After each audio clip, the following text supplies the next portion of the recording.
Hey everyone, welcome back to my channel. Now in today's video, I'm going to be talking about things that they do not tell you about the IVF process or things you wish you knew before the IVF process starts. So it's 12 a.m. in the night. We came back pretty late. We had gone for dinner. We had to put Nishka back to sleep and we had a bunch of things to do. But I wanted to quickly take a few minutes to record this video because by now you would have seen my entire IVF journey in the past videos. I've covered right from the retrieval to the transfer, post-transfer. But I think these are some of the fundamental steps that every person who's going through the IVF process or starting the process needs to know, because this can make or break your entire journey. So let's dive right into it. Now, the first most important thing you need to know is you need to be comfortable with your clinic, your team, especially your nurse. Now, the IVF process is a very, very long process, right? It's not like it'll get over in a few days or a week. It could take months, it could take years, depending on your goals, your history, your health, everything. And you will notice that in this entire journey, you actually interact more with the nurse than your RE and your doctor. Your nurse is very critical to how you feel in this entire journey, what medication, at what point, she gives you advice on. Everything is based on your nurse, and it's very important that you have enough communication, good communication with her, and you have good chemistry with her. And if you're not comfortable with your nurse, the entire process becomes very awkward and uncomfortable. So it's very important you get along with your nurse, and if you don't be afraid to advocate and get your nurse changed. Speak to your RE and have someone you're comfortable with. My process, I had fabulous nurses. I had 2 case managers, and both were amazing and both guided me through my journey. There were moments which was very stressful and I was very anxious, and they were there to guide me and support me. And for anyone who's going through this process, make sure you have a nurse that you're comfortable with, because that's very, very important. Now, the second thing they don't tell you about IVF process is how long the process takes and setting your expectations for it, right? It's not as easy as you going in, your egg gets retrieved, fertilized, and you become pregnant. There are so many variables and there are so many factors that can change the entire course of your IVF journey. You may start with one process and end up with another process. In my case, before even my IVF process started, we discovered something that needed me to have surgery, which kind of prolonged the entire IVF process itself. And so you have to go in with an open mind and know there could be unexpected things that come up, because it's a very long drawn process. For some people, they are luckier, it could be shorter. But when I say short, it would still be like a couple of months, because the retrieval itself takes a long time. The injections, the medication, they all have the cycle and protocol. So you have to be mentally prepared that it's a long process. And that's something I think the expectation needs to be set right at the start. And I feel like a lot of people don't prepare you for it. The third thing is preparing you for the medication. Now, the medication in the IVF process itself is very difficult and it's complicated. Each injection and each medicine has its own protocol, its own timing, its own way of administering, and it's just difficult. That's all I'll say, And in a lot of ways, you also need to know whether you are comfortable applying it, injecting yourself, or you need your partner or a friend or a nurse to do it. Like, I was not comfortable injecting myself. It was just very difficult for me. So I needed my husband to do it. And, I think what happens is when the IVF process starts, they will kind of educate you on how each injection is administered. I had a great clinic which sent me videos. They showed me in person. Like, they did everything they could to make me comfortable. And I know all clinics don't do that. So don't wait till the last moment to understand how the injection is administered, because you may not be able to do it properly on the day of. So it's always better to practice and learn a little ahead in advance so that you are fully prepared when the actual day comes. If you're not, speak to your nurse, there are a lot of videos online that teach you how to administer it. So it's very important to note down what medication you need to take, how many times you need to take it, how you need to take it, where it has to be stored. Some need to be stored in the freezer, some needs to be stored refrigerated, some needs to store in room temperature. There are so many factors around the medication itself. So one, knowing that there are a lot of medications involved in the IVF process. Two, each medication has its own protocol, timing, temperature, storage. There's just a lot of things. And how to be administered, most importantly. So prep all this in advance and don't wait for the actual day you start the medication, because if there's any confusion, timing is very critical in the IVF process and you may miss out on something that's critical. This actually brings me to the next point, which is timing is everything in the IVF process. Sometimes you go in thinking that everything is very textbook and that your doctor and nurse will guide you in the right way, but your body sometimes has its own journey. And I think it's important to, one, understand that, but also to constantly ask the right questions at the right time. Now, the retrieval has to happen at an optimal time, where there are optimal number of eggs, which are not too mature, which are not too less mature. And that's a conversation you need to have with your doctor when the follicles are at the right age for them to retrieve it. If it's too late, you'll get less follicles. If it's too early, you may not get enough follicles again. So have the conversation with your doctor, ask them, make sure your body is ready for it. My nurse was very sweet to constantly update me on how many follicles I was developing and probably what was the right time to kind of take it out. So they were very good with communication, and I think that's very important to assure any patient that they are in the right hands, right? So retrieval and even transfer, the lining has to be at an optimum number for the transfer to work. So it's very important that you understand timing is everything, and sometimes it may or may not work in your favor, but it's important for you to have the communication with your team and ensure that the right step is being taken at the right time. I have friends who missed out on their transfer date or their retrieval date because they missed the cycle or missed the date, and it's something that's very hard to control. Sometimes it's not even the fault of the team, but it's important to constantly make sure you are aware of your dates, you're aware of what's happening in your body,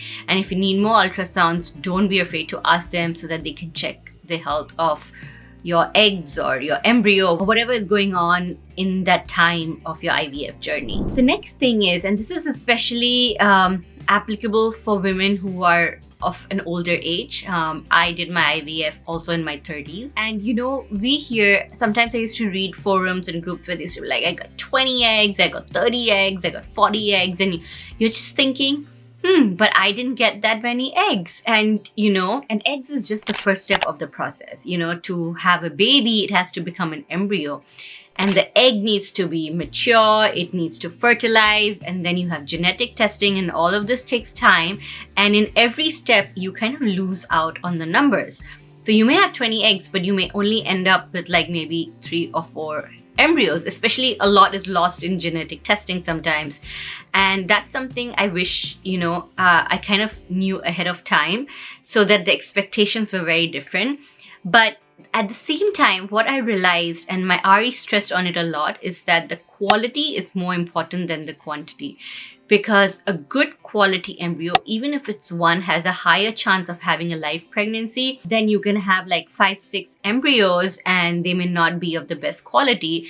So it's very, very important to take a step back, breathe if you don't have enough embryos, and trust your doctor when they say quality trumps quantity. And that's kind of assuring the process so that you don't feel disheartened if you get less number of eggs or embryos, because again, quality over quantity. The next thing, and if you can do it, your insurance covers it, or you have the financial means for it, please do genetic testing. And a lot of places, they will not stress on it, or they will not tell you why it's so important.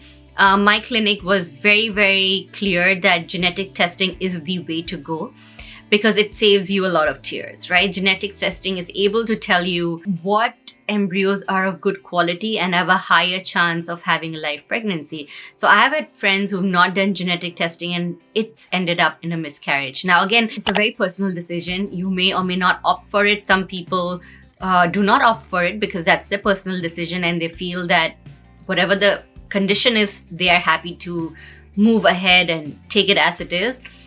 I'm the kind of person who stresses and worries a lot, and to save myself any heartaches or tears, we opted for genetic testing.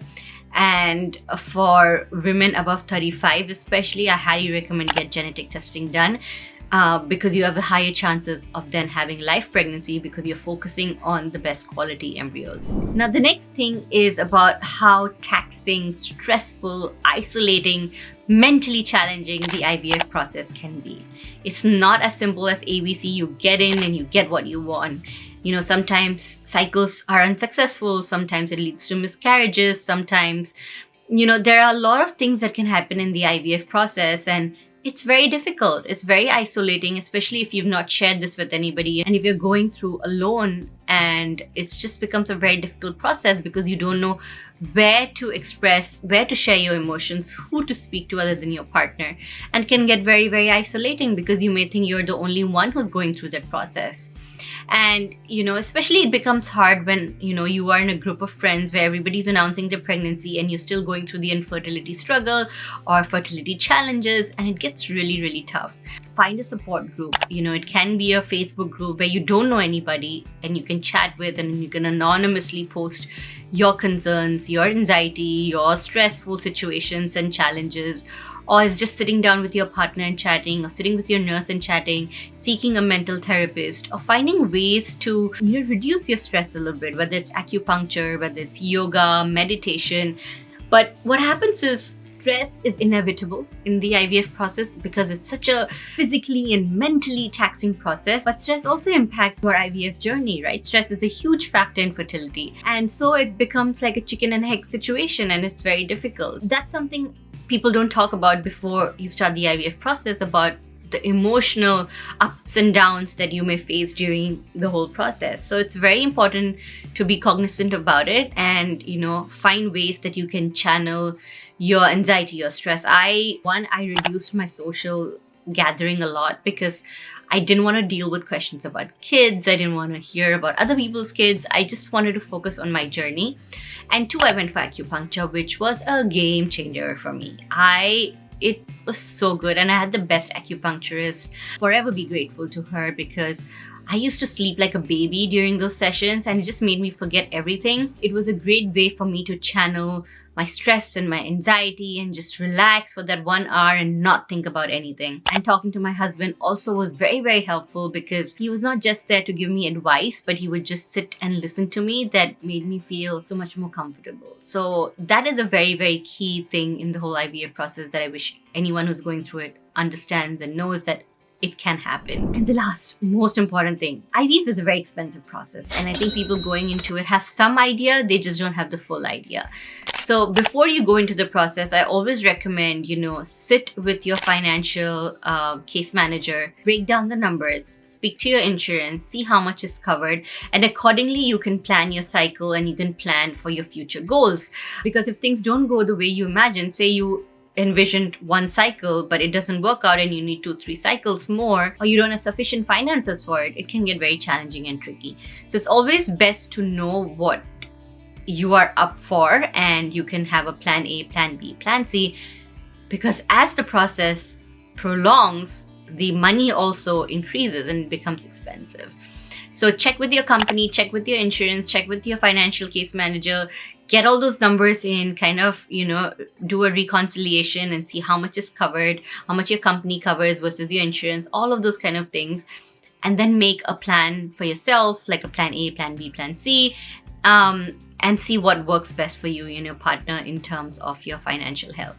So these are some of the critical things that every couple or person going through the IVF process should know about, should be told about, should be briefed about, or they need to be aware about, that these problems and challenges can come through the process, because it is a very long drawn process. And again, all these opinions are my own.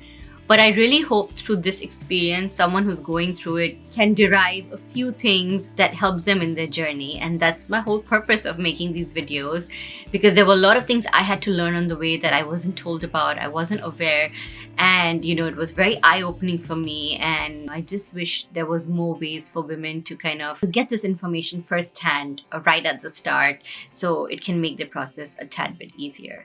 So I hope this video was helpful. And I know I have covered my IVF journey, but I will try and make more tidbits, more shorter videos, which will kind of break down a couple of the processes, couple of things for those who might need it. So I will see you next time. Till then.